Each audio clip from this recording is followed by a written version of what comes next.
সরকারি কর্মচারীরা ডিএ পাবে, শিক্ষকরা এই মামলার পরিপ্রেক্ষিতে ডিএ পাবে না।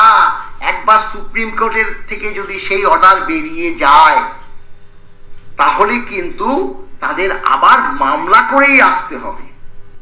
অনেকে জানতে চেয়েছে যে আপনারা তো সরকারি কর্মচারী, খোদ সরকারি কর্মচারীর মামলা, এখানে আমরা কি ডিএ পাবো?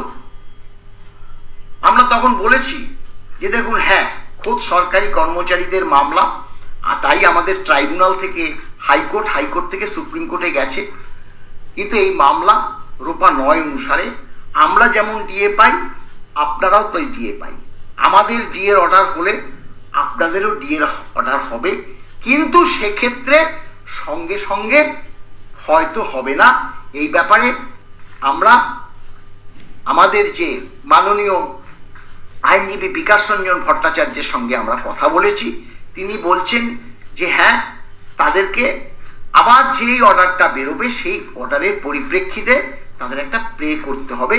তারা তো একদম সরাসরি হাইকোর্টে আসতে পারবে, হাইকোর্ট নিশ্চয়ই তাদের সেই মান্যতা দেবে, কারণ রূপা 9 অনুসারে যেহেতু তারা ডিএটা পায়।